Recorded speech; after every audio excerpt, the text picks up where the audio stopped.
Our last speaker for the morning is Dr. Richard Norton. Dr. Norton is Associate Professor and Chair of the Urban and Regional Planning Program at the University of Michigan. He's both a planner and a lawyer. Good job for putting planner first before lawyer. He teaches courses on land use planning, state and local land management, and planning law.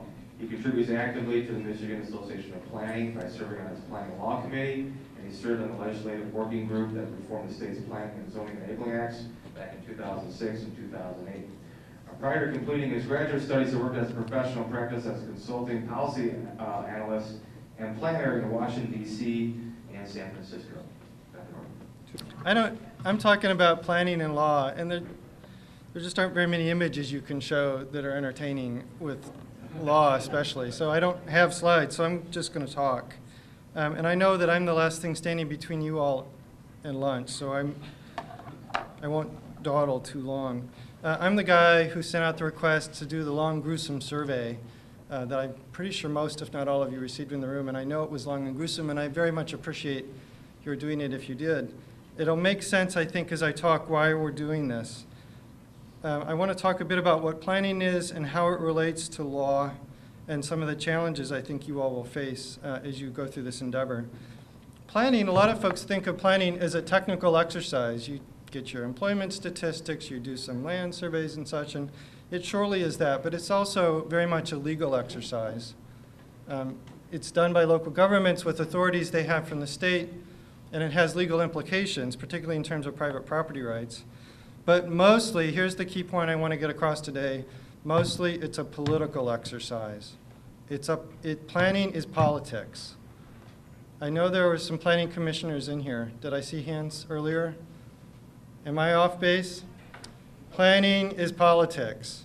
It's politics in the classical sense. It maybe involves a little bit of log rolling and arm twisting, but it's politics in the classical sense, which is people coming together in a civic community, trying to figure out where they want to go and how they're going to get there, and how we're going to relate to each other, and how that happens through our institutions. And because planning is politics, that means people come to the table with worldviews or an understanding of what's going on here. So the fellow who asked the question earlier, is all this climate change stuff part of the natural variation in the scheme of things, or is it human-induced, is a really important question, because how we view the world is very much framed by the way we value the world, right? I think it's fair to say if you think climate change is happening or not is pretty much influenced or largely influenced by whether you think it's human-induced, because that has implications for how we live our lives. That's just the way it is. That's the way planning works. So you all are playing an incredibly important role for this community by engaging in this process. It's probably one of the most important things this set of communities is going to do for a very long time, and it's going to be incredibly challenging. Why? Because planning is politics, and you will necessarily have people, if you're really doing it right, you're going to have people at the table who very much disagree with each other on what's going on here and why it's happening and what we ought to do about it. But you can't run away from that and hide. You've got to engage. That's the only way to go forward. So let me give a little bit of historical background. Planning in this country, the federal government in the United States has an important role on communities and land use change and such, but not directly. The federal government mainly affects us because of the way it decides to build highways or environmental protection laws or such. But for the most part, planning is a state and local function.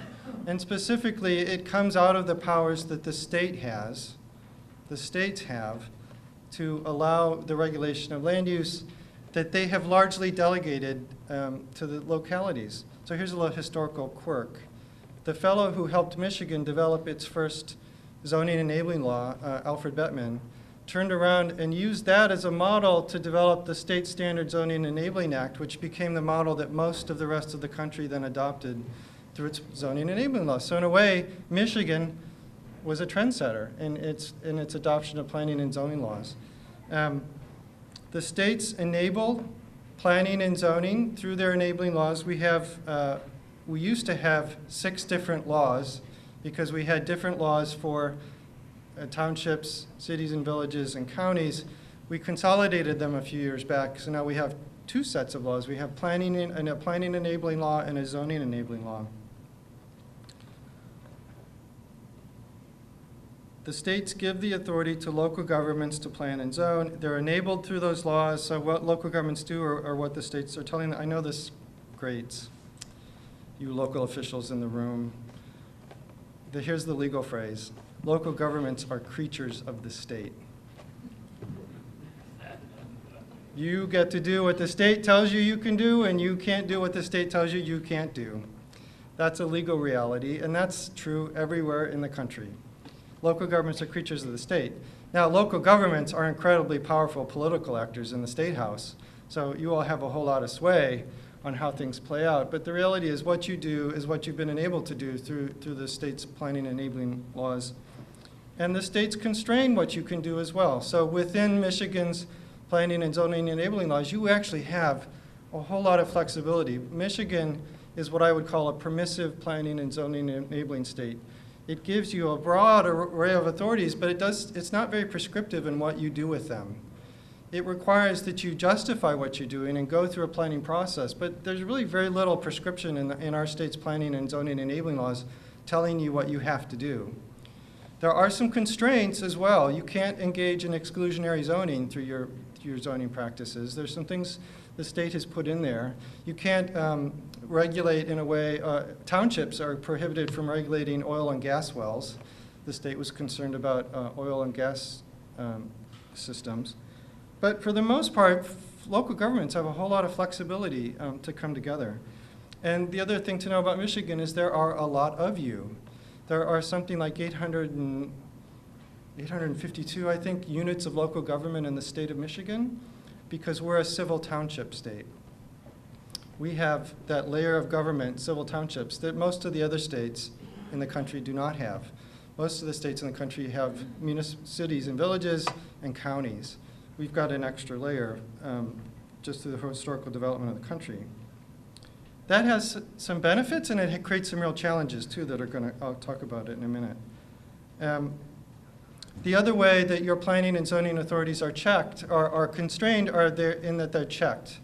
So in the United States system, we have a separated form of government. We have the executive, the legislature, and the judiciary.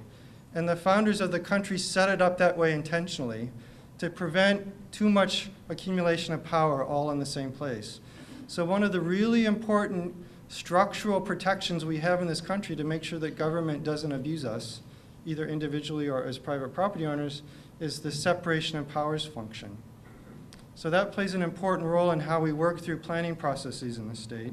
And then we also have a second set of protections through the Bill of Rights in the US Constitution, and then a similar set of rights in the state constitutions, which say government has to be careful not to step on our toes too much in violating private property rights or other individual liberties.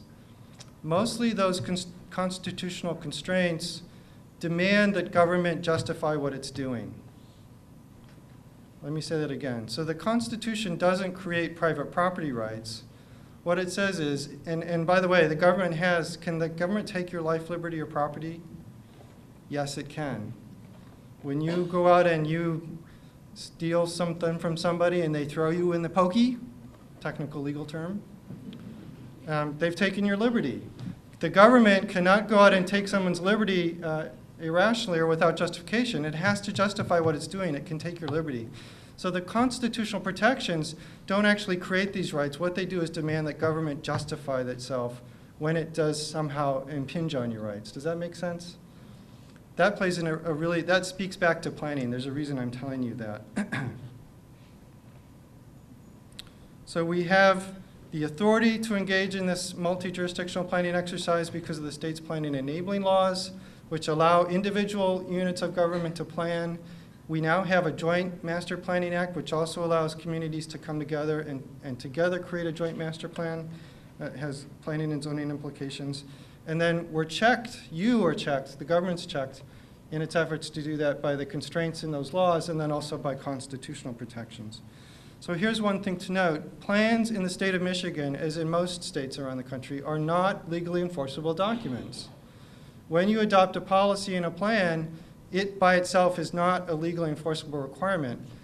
The legally enforceable things come out of the zoning codes, the subdivision laws that you have, the the legally important infrastructure decisions you make on where you're going to put water and wastewater and roads and such, that's where planning gets its oomph. Traditionally, and in fact historically, communities have been tempted to zone first and plan later. In fact, the Michigan Zoning Enabling Law was adopted before the Michigan Planning Enabling Law was adopted. Why? Because it's the zoning code that gives the legal force. So if you're confronting a problem, you want to get the law in place first and then kind of go back and figure out why you did that. Drives planners nuts. It's not supposed to work that way. Ideally, you plan first, and then you use your zoning code and your capital improvement program and those kinds of things to implement the plan. And so as a planning professor, I want to urge you to plan first and then zone later. Figure out what you're doing through your planning exercise. That's what you're here for. And then use your zoning code and your infrastructure policies to try and figure out how to implement the plan. Because plans are not legally enforceable, you do have to pay attention to your zoning and your infrastructure policy. And one thing the courts in Michigan have made clear is that it's the zoning code that legally is the thing that matters at the end of the day. But one way that a community can make sure that its zoning code is going to withstand a legal challenge is to tie it to a well-crafted plan. The more you can show what your government is doing is a reasonable thing to do, the better ground you are on legally. And I'm not suggesting here that you all engage in activities that are going to draw lawsuits, but it's helpful to think about planning as a good way not only to think through what you're going to do, but also to later explain to people why you did what you did. Especially explaining to courts why you did what you did and why this was a reasonable thing for government to do. There's a really close connection between planning and zoning and subdivision control and infrastructure policy that you ought to keep in mind legally and then politically. Another point I want to make is in our system, in the state of Michigan, because we're a permissive planning state, without very much state prescription on what you do, that gives local governments in the state a whole lot of autonomy. Local units of government in Michigan, as in most of the country, have a tremendous amount of autonomy. I'll suggest to you that with autonomy comes responsibility. If you are concerned about the kinds of global climate change impacts that we've been talking about this morning, it's probably not going to work to sit back and wait for the state to come in and save the day. And if you do wait that long, I can guarantee you're going to be unhappy about it because the state's going to start telling you to do things that you're not going to want to do, if for no other reason than because, by God, the state's telling us we have to do that. And we don't like that. Is that true? So if you really want to deal with these things and you want to maintain your autonomy, you have to step up to the plate and take some responsibility. That's a normative claim on my part. I think that through. If you really want to maintain your autonomy, then you've got to deal with problems as they come up and take the responsibility to do that proactively. So how should you approach your planning endeavor here? Use it to envision what you want your community to be.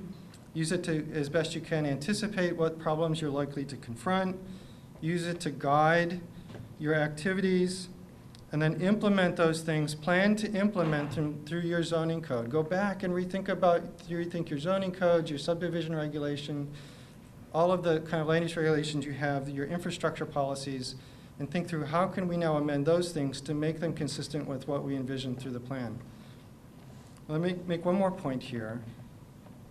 A plan is not a blueprint. You ought not to approach this planning endeavor as if you're creating a blueprint that you're going to automatically implement and will be fixed in time for the next 30 years.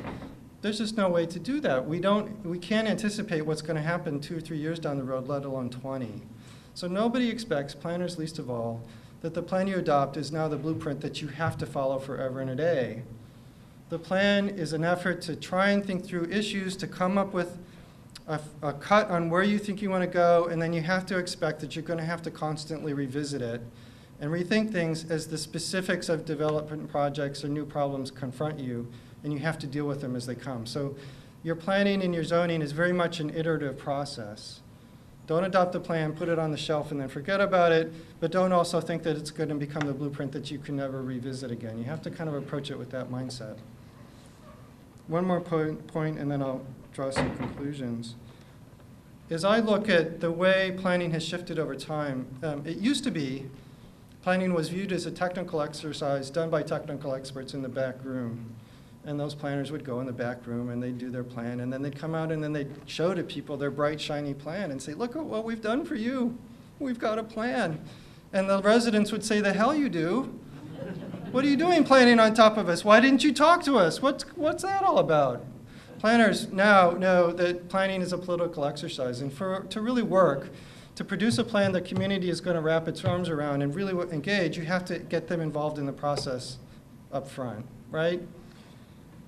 The problems that we're facing today, whether you believe humans are causing global climate change or not, I think most folks agree it's happening. Something's happening.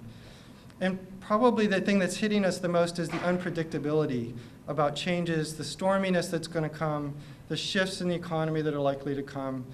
It's getting harder and harder to anticipate those changes.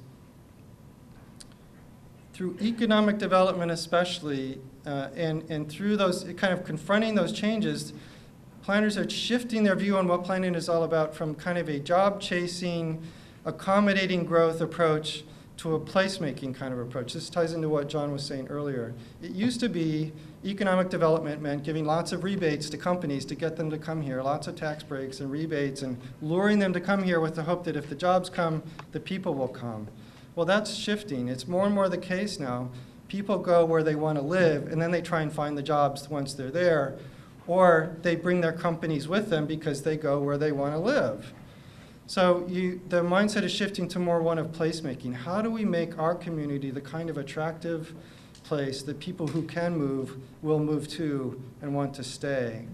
And you know what? That's also lining up with a lot of things you can do to make your community more resilient. There's actually a very nice convergence taking place. However you think about economic development and protecting the environment and community resilience and all of that, it's actually coming together quite nicely, regardless of where you're starting. But you have to re-envision your community, and you have to think about it more from a placemaking perspective and thinking about resilience than from we got to get the jobs first, and then we'll worry about all of the crises that we've created after the fact, right? Try and think a bit more proactively. So here's some challenges. I already talked about a number of these things. You do not have an easy task in front of you. Nobody is suggesting that you do. The four big challenges in trying to make this work. One is anticipating change. Planners like to think ahead and try and plan for the future, but the reality is the future is murky at best. It's even more of a challenge now because we're recognizing change is likely to happen in dramatic and dynamic ways looking forward. So anticipating changes in climate, the economy, and the environment is getting more difficult. The second big challenge is coordinating. So here's one of the problems that Michigan confronts. We love our local government in Michigan, right? We like the idea that we can call up a township supervisor. I know my township supervisor. I like that. I don't want to have larger consolidated governments, but that means there are a lot of governments. And you know what? When you create more governments and entities, people start to want to, we're only going to do what we're going to do, and we're not going to talk to our neighbor. That's just human nature. Well, in this kind of quickly changing world, you can't do that so much because more and more what I do or what we do affects what happens to you next door, right? So there's a huge challenge we confront in coordinating across governments, getting different units of government to come to the table and sit down and start thinking about themselves as a larger community and working together. So it's really cool, if I can just say this, that Joe and your community leaders have pulled together 2 townships in a city, and you're all sitting here at the table together. That's pretty unusual in the state of Michigan. So you're already out in front of what most of the rest of the state is doing by getting all of the same folks in the room together to start grappling with these issues. So that's pretty cool. The other way we need to start thinking better about coordinating, and here's another thing in our country, and I think this is getting worse. It's all about limiting government, no government, do everything through markets. Well, here's what I have to say about that. Phooey. Another technical legal term.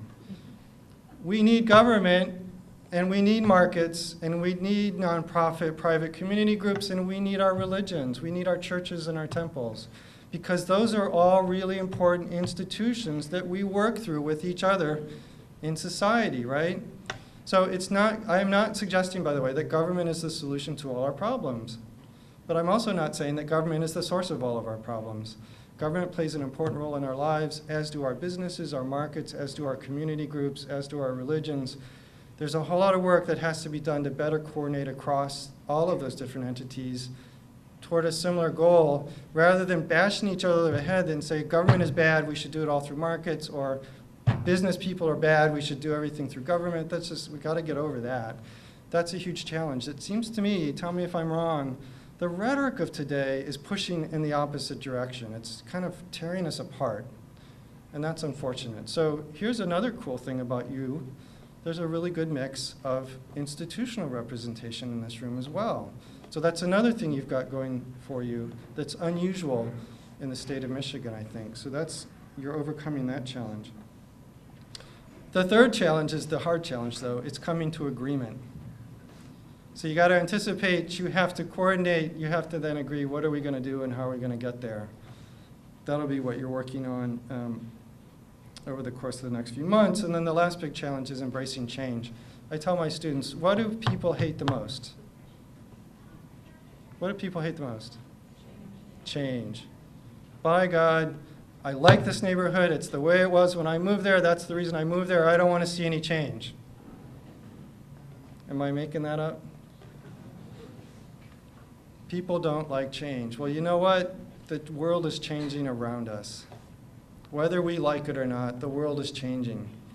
Climate change may have benefits for our community in some ways. It may be problematic, but what's really troubling about it is it's going to destabilize the economic and social systems that we've come to rely on. If you're not worried about climate change because you don't really care that much about the environment, that's fine. Worry about the economic and social systems that we are utterly dependent on, that depend on a stable system, because those things are really what's at threat right now because of this rapid change. So I'm going to pick on another state. I did spend a lot of time in North Carolina. North Carolina, which is an ocean coastal state, has the Outer Banks, just passed a law that makes it illegal for state officials to use climate change models to anticipate change, because they don't like the implications of what that means. The Outer Banks are greatly at threat because of rising sea levels. So their solution was to stick their heads in the proverbial sand. I'm not happy with the state of North Carolina. They may be unhappy with the way the world is changing, but that's not going to change things. Was that a redundant thing to say? The reality that they're confronting is not going to be changed because they decided we're not going to look at the reality. So you can either kind of ignore change and hope things don't change and hope for the best, or you can kind of embrace change, say, we've got some problems that we're facing, let's figure out how to grapple with them in a proactive way and move forward. That's a huge challenge because that's running counter to human nature. We don't like change. We don't want things to change. We like it the way it is. That's the American way of life. I don't like my American way of life to change. All of that. Those are really difficult challenges. I'm throwing all of this out here just to get it on the table so that you can be thinking about how important and how difficult the things you're engaging are going to be. Don't give up. Wrap your arms around it. Embrace change. I'm really excited to have been pulled in to be part of this and to contribute to it. I asked all of those painful questions in the survey that we sent out because I'm trying to get a sense of where you all are coming from as you engage in this process. I'm going to ask you all at the end of the process to do the same survey because I want to see if you've changed. So if you filled out our survey, expect that when all this is said and done, we're going to be hitting you up with another request because we want to know, is engaging in this kind of community endeavor have the effect of getting you to rethink things? So that's the program evaluation piece that we're doing and ties it all together.